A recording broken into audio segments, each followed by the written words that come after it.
ই শ্রম কার্ড এই কাজ করলেই প্রতি মাসে ৩,০০০ টাকা দেবে সরকার। আধার কার্ড ও ব্যাংক অ্যাকাউন্ট থাকলে আবেদন করুন। কেন্দ্রীয় সরকারের তরফ থেকে সুখবর পেল সারা দেশের মেহনতি মানুষ। ই শ্রম কার্ড বা শ্রম কার্ডের মাধ্যমে ১,০০০ নয়, ২,০০০ নয়, একেবারে ৩,০০০ টাকা করে ভাতা অ্যালাউন্সমেন্ট দেওয়া হচ্ছে আবেদনকারীর প্রত্যেকের ব্যাংক অ্যাকাউন্টে। যদিও এই প্রকল্প নতুন নয়, তবে অনেকেই এই প্রকল্পের সম্বন্ধে জানেন না।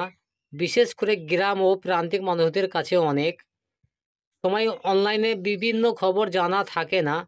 তাই জনস্বার্থে প্রচারের উদ্দেশ্যে এই ভিডিওটা তাদের উদ্দেশ্যে। তো এই প্রকল্পের জন্য কিভাবে প্রতি মাসে ৩,০০০ টাকা করে ভাতা পাবেন সেই সম্পর্কে জানতে ভিডিওটা প্রথম থেকে শেষ পর্যন্ত কন্টিনিউ করবেন। ভিডিও ভালো লাগলে অবশ্যই ভিডিওতে একটা লাইক করবেন। চ্যানেলে নতুন হয়ে গেলে চ্যানেলটা সাবস্ক্রাইব করে পাশে থাকে বেল আইকনটা অন করে রাখবেন। তো চলুন জেনে নেওয়া যাক। ই শ্রম কার্ড পেতে হলে কিভাবে আবেদন করবেন, কি কি যোগ্যতা লাগে, কি কি নথি লাগবে, কি কি সুবিধা পাবেন, প্রতি মাসে কত টাকা পাবেন, সমস্ত কিছু জেনে নিন। প্রতি মাসে ঘরে বসে নিশ্চিত ভাতা পাবেন আপনিও। দেশের কয়েক কোটি মানুষের অ্যাকাউন্টে ইতিমধ্যে ঢুকছে এই মাসে ৩,০০০ টাকা। ই শ্রম কার্ড কারা করতে পারবে এবং কারা করতে পারবে না, আগামী দিনেও যারা ই শ্রম কার্ড অনলাইনে আবেদন তথা ই শ্রম কার্ড আবেদন করবেন তাদেরকে এই সুবিধা দেবে বলে জানিয়েছে কেন্দ্র। আর দেশের সকল গরিব মধ্যবিত্ত অংশগঠিত ক্ষেত্রে মানুষদের অবসর জীবনকে সুরক্ষিত করার জন্য ই শ্রম কার্ড যোজনা অনেকদিন আগেই দেশের প্রধানমন্ত্রী নরেন্দ্র মোদী শুরু করেছিলেন। এবারে জেনে নেওয়া যাক যে এই ই শ্রম কার্ডের সুবিধা পাওয়ার জন্য কি যোগ্যতা দরকার, এখানে টাকা পেতে হলে কিভাবে তারা আবেদন করতে হবে সেই সব বিষয়ে জানানো হলো আজকের এই ভিডিওতে। তো ই শ্রম কার্ডের সুবিধা ও অসুবিধা। মূলত অংশগঠিত ক্ষেত্রে শ্রমিকদের সুবিধার জন্য বিশেষ প্রকল্প চালু করেছে কেন্দ্রীয় সরকার। গভর্নমেন্ট অফ ইন্ডিয়া 2021 সালে আগস্ট মাসে শুরু হয়েছে শ্রমিক কার্ড স্কিম। এই প্রকল্পের আওতায় যারা নাম নথিভুক্ত করেন তাদেরকে দেওয়া হয় ই শ্রম কার্ড।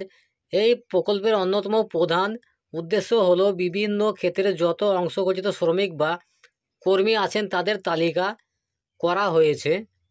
এই ই শ্রম কার্ড থাকলে 60 বছরের বয়সের পরে থেকে পেনশন পাওয়া যায়।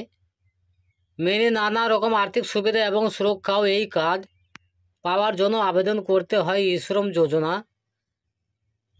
এখনও পর্যন্ত দেশের মোট 20 কোটি মানুষ ই শ্রম কার্ডের আওতায় নাম নথিভুক্ত করেছেন, যার মধ্যে 2 কোটি মানুষকে এর সুবিধা দিয়েছে কেন্দ্রীয় সরকার। ই শ্রম কার্ড বানালে যে সুবিধাগুলো আপনারা পাবেন: 1 নম্বর, যাদের কোনো স্থায়ী রোজগার নেই তাদের 60 বছর বয়সের পর প্রতি মাসে নিশ্চিত 3,000 টাকা পেনশন দেয় কেন্দ্র। 2 নম্বর, শ্রম কার্ডধারী ব্যক্তিদের প্রধানমন্ত্রী সুরক্ষা বীমা যোজনার আওতায় 1 লক্ষ টাকা দুর্ঘটনা বিকলাঙ্গ হলে আর 2 লক্ষ টাকা মারা গেলে বিমা দেওয়া হয়। 3 নম্বর, ই শ্রম কার্ড থাকলে সেই ব্যক্তির সন্তানদের বিনামূল্যে বাইসাইকেল এবং স্ত্রীকে সেলাই মেশিন দেওয়া হয়। 4 নম্বর, শ্রম কার্ড থাকা ব্যক্তিদের আবাস যোজনার সুবিধাও দেয় কেন্দ্র সরকার। ই শ্রম কার্ড কারা করতে পারবে? 5 নম্বর, উপভোক্তার ছেলে মেয়ের পড়াশোনার খরচও পাওয়া যায় সরকারের থেকে। 6 নম্বর, পরিচয়পত্র হিসেবে ই শ্রম কার্ড একটি গুরুত্বপূর্ণ নথি হিসেবেও কাজে লাগে। 7 নম্বরে, ই শ্রম কার্ড দেশের যে কোনো রাজ্যে গ্রাহ্য হয়।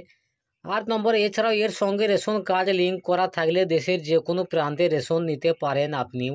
ই শ্রম কার্ড বানাতে কি কি যোগ্যতা লাগবে? ই শ্রম কার্ডের বেনিফিট: 1 নম্বর, একজন ভারতীয় নাগরিক হতে হবে। 2 নম্বর, বয়স সীমা হতে হবে 16 থেকে 59 বছরের মধ্যে। 3 নম্বর, কোনো অংশগঠিত ক্ষেত্রের সঙ্গে কাজে যুক্ত থাকতে হবে, অর্থাৎ কোনো স্থায়ী রোজগার থাকা চলবে না। 4 নাম্বার, সরকারের কাছে আয়কর জমা দেওয়া বা ইএফএসআই ইত্যাদিতে নাম থাকা চলবে না। ই শ্রম কার্ড আবেদন করার জন্য যে ডকুমেন্টসগুলো দরকার পড়বে: 1 নম্বর, আধার কার্ড। 2 নাম্বার নিজের যে 1 কপি পাসপোর্ট সাইজের ছবি, 3 নাম্বার প্যান কার্ড, 4 নাম্বার আধার লিঙ্ক মোবাইল নাম্বার, 5 নাম্বার ব্যাংকের পাসবই, আর 6 নাম্বার বাড়ির যে কোনো জব কার্ড। ই শ্রম কার্ড অনলাইন কিভাবে আবেদন করবেন? 1 নম্বর, প্রথমে ই শ্রম কার্ডের অফিসিয়াল ওয়েবসাইটে যেতে হবে। হোম পেজ খুললে ডান পাশে দেখতে পাবেন নিউ রেজিস্ট্রেশন বাটন, এতে ক্লিক করুন। 3 নম্বর, এরপর রেজিস্ট্রেশন অন ই লেবার বাটনে ক্লিক করুন। 4 নম্বর, মোবাইল নম্বর দিতে বলবে, নিজের আধার লিঙ্ক করা মোবাইল নম্বরটি বসিয়ে সেন্ড ওটিপিতে ক্লিক করুন। 5 নম্বর, ফোনে ওটিপি আসবে, ওটিপি লিখে সাবমিট বাটনে ক্লিক করুন। 6 নম্বর, নতুন পেজ ওপেন হবে, সেখানে প্রকল্পের আবেদনপত্র পূরণ করতে হবে। 7 নম্বর, আপনার ব্যক্তিগত কাজের এবং ব্যাংকের বিবরণ সঠিকভাবে দিয়ে এই ফর্ম ফিল আপ করুন। 8 নম্বর, এরপর নেক্সট করে পরে পেজে এসে প্রয়োজনীয় ডকুমেন্টসগুলি স্ক্যান করে আপলোড করুন। 7 নম্বর, আপলোড হয়ে গেলে সাবমিট বাটনে প্রেস করুন। ই শ্রম কার্ডের আবেদন শেষ। আপনার আবেদন গৃহীত হলে ই শ্রম কার্ড ডাউনলোড করতে পারবেন, অযথা বাড়িতে ডাকঘরে পেয়ে যাবেন ই শ্রম কার্ড চেক বা ই শ্রম কার্ড লিস্ট। ই শ্রম কার্ড টাকা, ই শ্রম কার্ড লিস্টের ই শ্রম কার্ডের টাকা সংক্রান্ত বিষয়তে জানতে আমাদের চ্যানেলটা সাবস্ক্রাইব করে রাখুন। এরকম ভিডিওর আপডেট সবার আগে আপনাদের মোবাইলে নোটিফিকেশনের মাধ্যমে পৌঁছে যাবে। তো ভিডিওটা আজকের মধ্যে এখানেই শেষ করছি। ধন্যবাদ।